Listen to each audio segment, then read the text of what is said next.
Losing a pet can be traumatic, but when one pet takes the life of another, it's almost a Cain and Abel scenario. In my case, a sister against sister spat left me with one less pet and a mystery that had to be solved to see if the culprit could stay or be sent to a shelter. One day in 1997, I came home from my job in Haley, Idaho to a quiet house. This was not normal.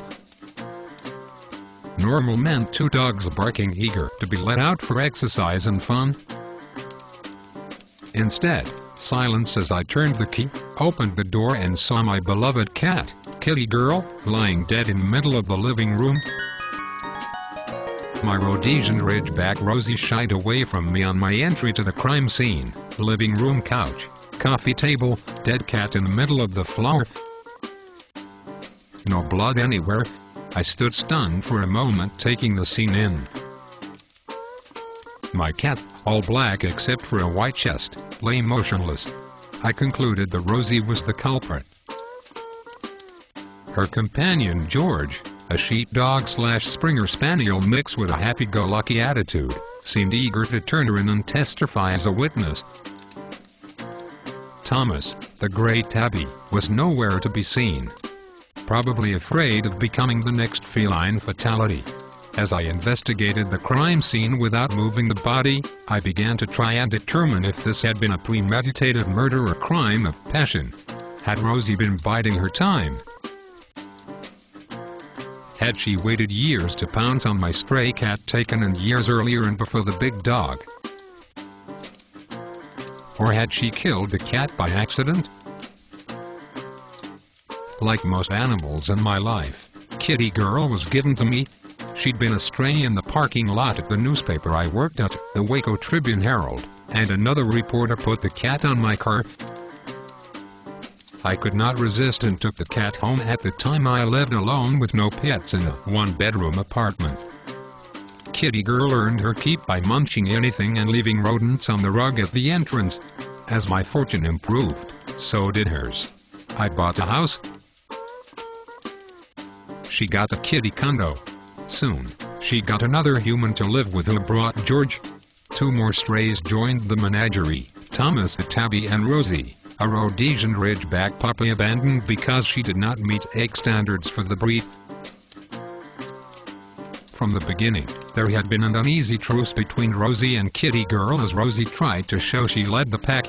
Kitty Girl, all of 5 pounds, suffered Rosie's presence as a pup and then frequently fended off the full-grown 106-pound canine. The cat kept her claws due to the fact she sharpened them on a scratching post and not furniture. With those sharp claws, she managed to keep the dog intimidated. George did not care about pack leadership and was more into play, as was Thomas, the male cat, who had the claws removed due to his lack of restraint and using them on furniture and screens. The animals got along fine in wide-open quarters in a 3-bedroom house. After the move to Haley, Idaho, close quarters resulted in more tension and sometimes bloody encounters. One, between George and Rosie, left me with a scarred forearm from Rosie's bite when I reached between the two dogs to break up the fight. Dad always said, never try to break up a fight between animals, throw water on them. Wish I'd listened to Dad.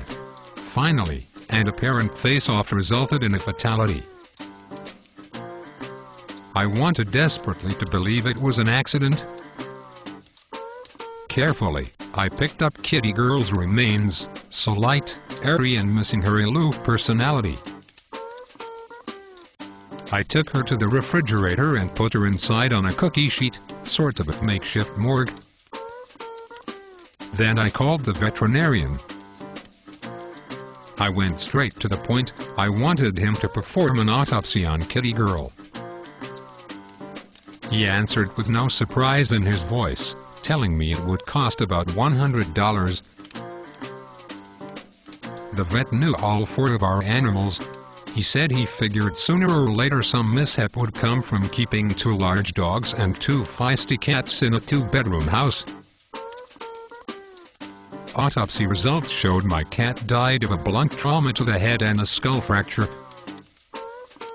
Tiny puncture wounds around the neck indicated the cat had been picked up by the dog. Using the location of the cat near the coffee table, the vet and I were able to conclude Rosie had picked the cat up and shaken her. The cat's head had struck the coffee table and the blow fractured the skull. The vet theorized Rosie had probably been trying to warn the cat, otherwise a stronger bite to the neck would have finished the job. Therefore, I could only conclude Rosie had no murderous intent toward the cat and the dog had been asserting her position in the pack.